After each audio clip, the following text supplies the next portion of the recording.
জিসাইকে কে বলল? শমুয়েল বলল। আর কোন সন্তান রয়েছে? আমি বাইবেলের বিরুদ্ধে যাচ্ছি না, ক্যামেরায় রেকর্ড আছে, আমি বাইবেলের বিরুদ্ধে যাচ্ছি বলছি না, ভুল আছে।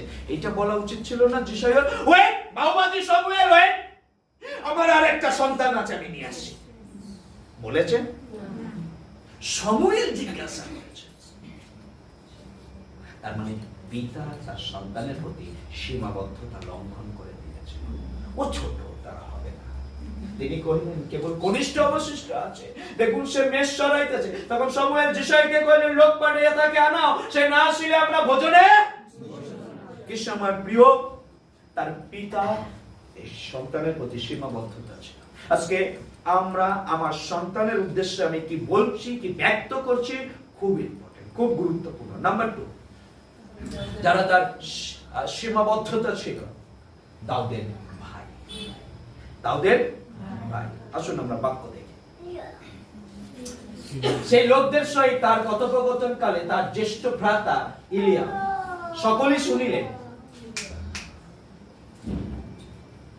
সকলেই শুনিলেন। তাই ইলিয়াব দাউদের উপরে ক্রোধে, বলুন ক্রোধে প্রজ্বলিত হইয়া কহিলেন, তুই কেন নামিয়ে আসিলি? প্রান্তরের মধ্যে সেই মেষ কয়টি কার কাছে রাখিয়া আসিলি? তোর অহংকার ও তোর মনের দুষ্টতা আমি জানি। তুই যুদ্ধ দেখিতে আসিয়াছিস। তারা ক্রোধে ছিল, হিংসা ছিল। তুই কেন এসেছিস? তুই না ছোট, তুই না মেষ পালক চড়াচ্ছিস? তুই এখানে আসার কি দরকার ছিল এই যুদ্ধক্ষেত্রে? সীমাবদ্ধতা। আজকে আপনার পরিবারে কেউ আপনাকে সীমাবদ্ধতা করছে। আজকে আপনার মণ্ডলীতে হয়তো কেউ আপনাকে সীমাবদ্ধতা করছে।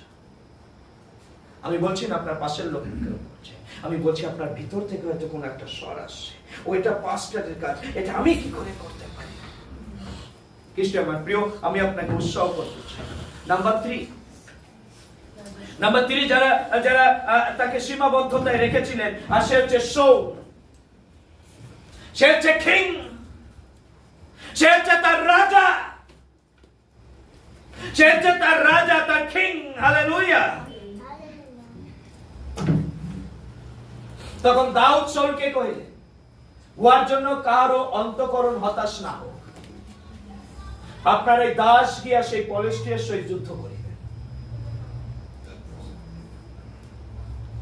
তখন শাউল দাউদকে কহিলেন, তুমি এই ফিলিস্তিয়ের বিরুদ্ধে গিয়া তাহার সহিত যুদ্ধ করিতে পারিবে, কেননা তুমি একজন রাজা, তার প্রজার প্রতি সীমাবদ্ধ থাকে।